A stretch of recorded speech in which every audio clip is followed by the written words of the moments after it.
You use the N-word regularly. In what context? Do you use it with black people? Yes, if it's appropriate. When would it be appropriate to use the N-word? When would it be appropriate? Anytime I feel like it. So you're an unashamed racist. Correct. You're not accountable for what you say if you're black. No more white guilt. Yeah, I'll do a Roman while you do it. All right. Get the f out of here, you stupid Running around in nails like this, running around in earrings like this, like you people fight every day. Seriously. They wear wigs that can be pulled out. They put braids in their hair that could rip the rest of their hair out. And then they complain about having alopecia. So lately, there's been a surge in racist content creators, and it seems like this problem is starting to grow more and more every single day. Not only is this content extremely pathetic, but it's only targeting one group of people, and I'm sure we can all guess who that is. You got it. Black people. All of this content follows the same formula every time. They target black people, they push stereotypes, and then they play victim when they're called out about it. So one excuse that a lot of these content creators use to justify their racism is freedom of speech. And they claim that their main goal is to give white people real freedom of speech, as if that doesn't already exist. You are a racist then, are you? Sure, I'll embrace that. If that means forwarding, helping white people achieve freedom of speech, real freedom of speech, which, by the way, Shiloh Hendrix is being attacked on all fronts. They're trying to bring legal charges against her. They're trying to get her children taken away. So, that's really what the movement's about. You call them to their face and you go about your day-to-day life. This is America. You're not going to starve me. You're not going to kill me. You're not going to scare me into not exercising my freedom of speech. I'm going to push the envelope as much as I can. I'm not inciting violence. When they chimp out, I call them a chimp. Shut up, dumbass. If somebody wants to be a racist piece of shit, I think they should be able to.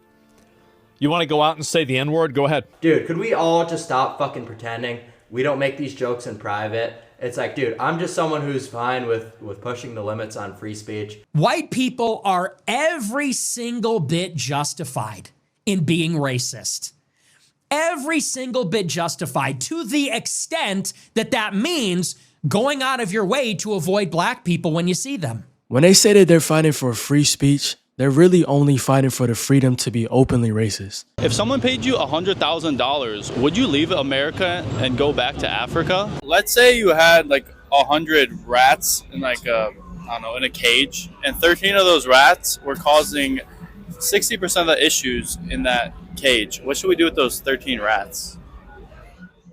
This is the type of content that they want to be able to put out with no consequences behind it. It's not about free speech. They just want to be able to put out hate speech directed towards us. Think about it. If it was truly about free speech, then they would defend free speech for everyone, not just racist speech from white content creators. Notice how they never show up when a black creator is silenced or mass reported. Their movement only activates when somebody loses their right to say the N-word or is being reprimanded for racist behavior. And a perfect example of this is the Charlie Kirk situation. When Charlie Kirk died, they didn't want you talking about him. You couldn't say anything negative. Freedom of speech went out the window. So when you see someone celebrating Charlie's murder, call them out. And hell, call their employer.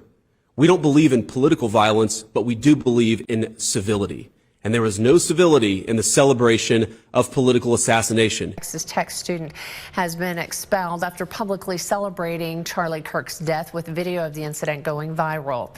The governor reposted the video, thanking the university for taking action. Texas Tech Board of Regents Chairman Cody Campbell reposted the governor's statement saying, quote, "We are proud of our values and are not afraid to stand up for them." But when it comes to us and shaming black people and talking about us in a negative light, freedom of speech is back on again. They call it free speech because them coming out and saying how much they enjoy attacking black people doesn't sound heroic enough. So they rebranded harassment as patriotism. They rebranded hate speech as courage and racism as activism. If they really cared about freedom of speech, then you wouldn't see them hiding behind edited clips. You wouldn't see them hiding behind hand-picked guests that they have coming on their show to push their hateful rhetoric. And they wouldn't be hiding behind disrespectful setups. The only thing that they want is an easy target. With this clip that I showed you earlier, right? The white guy is a hand-picked guest. They already know the type of behavior that he shows on his own platform. And they already know that he's gonna show that same behavior on their platform, and he's even encouraged to do so. But the reason why this is a setup is because the women that are around him are unfamiliar with who he is. So they don't know what they're walking into. Imagine how much self-hate you have to be dealing with to allow somebody outside of the culture to come onto your platform to spit hateful rhetoric about your own people. It's shameful. And honestly, it wasn't even funny. And I find a lot of things funny. And not only that, but he's disrespecting you too on your own platform. Those women didn't do anything to deserve that. And that's another point. They usually only pick on women. Yeah, they'll have a few altercations with guys every now and then, but majority of the time, it's only women. They are right about freedom of speech laws in this country, but what they don't seem to understand is just because you have freedom of speech does not mean you are free from the consequences that come behind it. And then when they're met with those said consequences, now they want to cry and play victim. So yes, I have officially been demonetized on YouTube, which was my sole form of income. Aside from a few tiny little outlets here and there, YouTube was my main moneymaker, and I'm kind of stupid. I don't have a 5-year plan. I don't plan ahead. I live in the moment. I put it all out there. I'm an open book. I live with my heart on my sleeve. You know, if I say something, I mean it. They're trying to keep a real down. They're trying to keep a real down. That's what they're trying to do because they cannot handle the truth. And this is just the facts. When you come speaking the truth about certain things, if you're raising racial awareness, let's say, if you are, heaven forbid, pro-white or a pro-white voice out there, which I am, which I always will be and will always influence my content no matter what it is, they will try to keep you down. Nobody is trying to keep you down. You got punished for hate speech and racist content. I don't get this mindset of whenever you do something wrong and you get punished for that action, now it's, oh, they're trying to keep me down, they're trying to silence me. No, you just broke terms of service. They told you before you even join a platform what's allowed and what's not allowed, and you decided to go against that. You went out of your way and purposely wore blackface. You utter racial slurs in almost every video. You put out racist content daily. What did you think was gonna happen? Nobody's trying to keep you down. They're holding you accountable. And then they go as far as to trying to convince their own audience that there's this force that's against them trying to hold them back.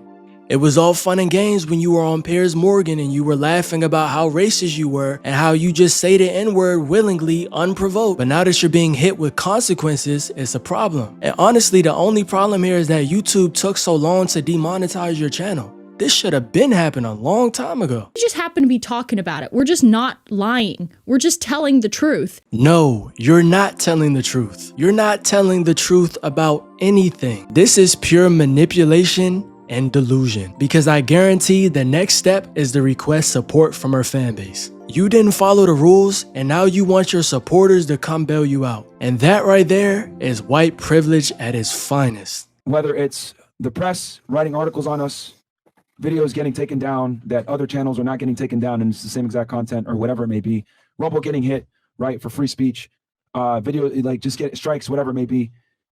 Guys, it's got to the point now where even where we shoot the location doesn't want us to stay here. I mean, we've talked about this with Andrew at length. Like, people don't want you guys to get this message, dude. Even Rumble's under attack too, bro. For everybody. Yeah, they're trying to shut Rumble down. I think at some point there was free speech where it was like, okay, you know what? Say what you got to say. We won't crucify you. But nowadays, free speech is kind of like, is it even a thing? I mean, not really. Man, ain't nobody trying to hear that fake little sob story. Don't forget, these are the same people that treat women like this. Yo! That's the behavior, so it is what it is. Well, I'm offended by a word. You are retarded. Who gives a f? They're behaving like it's true. Man. All right. And it's the same people that allow other guests to come on a platform and disrespect women. I was trying to dismiss you because you're a broke ass bitch who ain't get a babysitter who talking about you gotta go home to your kid. Nigga, go home to your little nigga and go handle your business, nigga. Go handle your business, nigga. Go handle your business. A lot of people fall for these content creators because they say the quiet part out loud. And a lot of people really agree with what they're saying, but they just don't have the courage to say it out loud themselves. Not only that, but they simplify complex problems like systematic racism, politics, history. They make it seem like it's one solution or it's one party that you could blame and all of it will go away. But that's never going to be the case, because at the end of the day, it's easier for them to just blame a specific group rather than trying to actually understand these issues. But at the end of the day, what people don't realize is this type of content has real world impacts. They influence political beliefs, they reinforce stereotypes, they fuel hate crimes, they normalize disrespect towards specific groups, in most cases it's black people, and they create environments where people think racism is just opinions. And the line between online content and offline violence is not theoretical, it's actually proven with data. At the end of the day, it's not entertainment. It's really just propaganda masked as personality.